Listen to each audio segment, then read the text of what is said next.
Our presentation starts off with this morning we welcome you to the Port of Shelton, and we're happy to present to the community where we are and what we're doing in the community. Next slide, please. Our Shelton Commission consists of Commissioner Sue Patterson, Commissioner Christy Buck, and myself. The three of us are the board that governs the Port of Shelton. Next slide, please. Our mission statement is to provide economic benefit to our community. That is our bottom line. That's why we're here. Next slide, please. Our vision is to promote possibilities by efficiently utilizing all available resources to enhance commerce and create jobs in our community. Next slide, please. Next slide, please. There we go. The Port of Shelton owns and manages about 1,400 acres of property at Sanderson Field and Johns Prairie. Sanderson Field Airport consists of a 5,000 foot, a little over 5,000 foot runway and a crosswind runway donated from the Navy after World War II. There are over 1,000 acres of land on Sanderson Field, and most of which are underdeveloped. Johns Prairie consists of about it's over 400 acres of land. Overall, the port has 35 companies and nearly 1,000 jobs on port properties. And here we see a slide of some of the companies that are tenants that we have, ranging from forest products to high-tech limb saver, high-tech sports equipment, and Belco, Fungi Perfecti, which is grows mushroom products, and Lynch Creek Farms and other local industry. Olympic Air, which of course has helicopters and various aviation associated businesses there. The Sanderson Field Flyers, one of our long-term tenants. These are radio-controlled airplane flyers that fly off the abandoned runway. We have High-Tech Industries, which are Alpha Test, Thermedia, and B Plus Incorporated. Just some of the various companies that we have on property as we speak. Next slide, please. We just finished a runway overlay project. It was a $3.8 million project. We started last year, and it got delayed for a couple of reasons. One was weather, and it caused the project to be delayed and finished in 2020. We just finished it the first of this month. We did the electrical trenching and upgrades to the runway last fall and winter.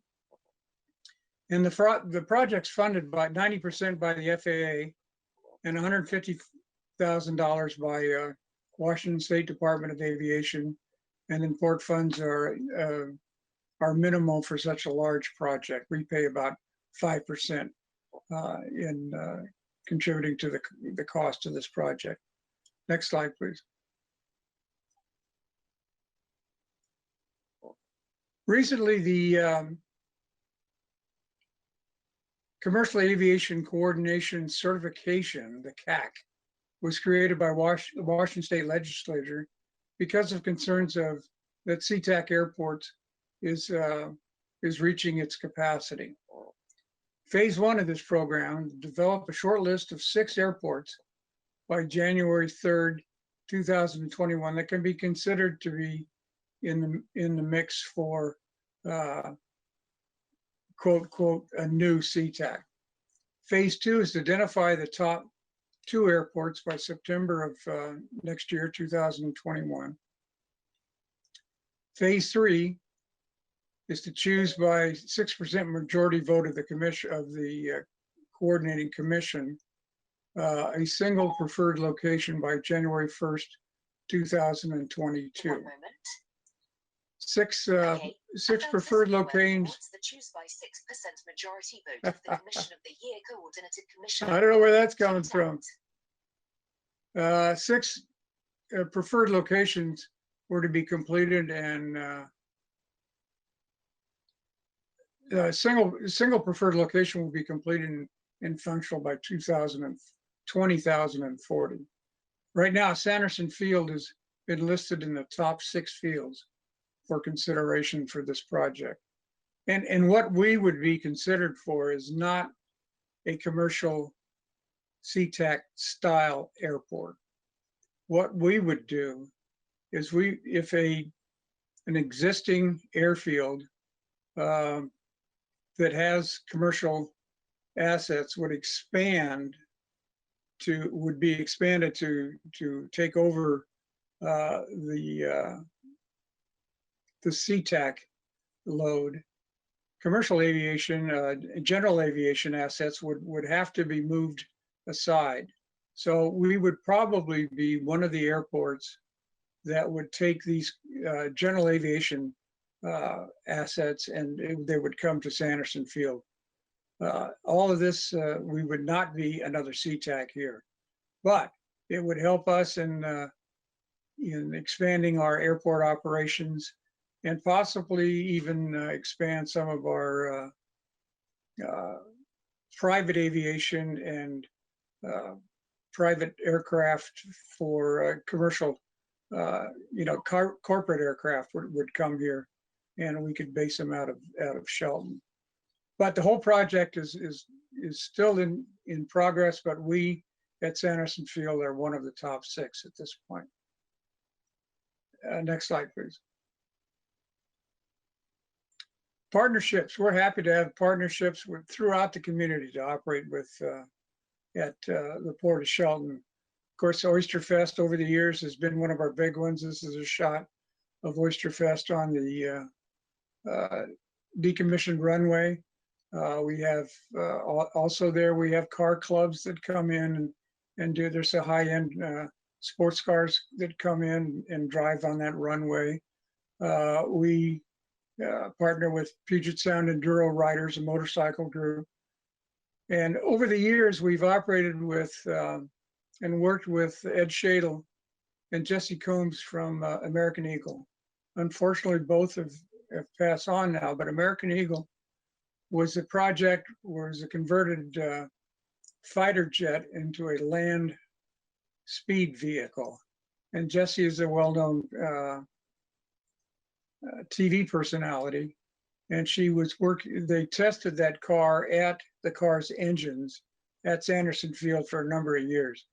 And unfortunately, this just last summer, she was setting the woman's world land speed record when the vehicle hit a rock or some debris on the raceway that they were running on down in a dry lake bed in Oregon, and she was unfortunately killed in the progress. But it's been our pleasure to support them over the years. Next slide, please.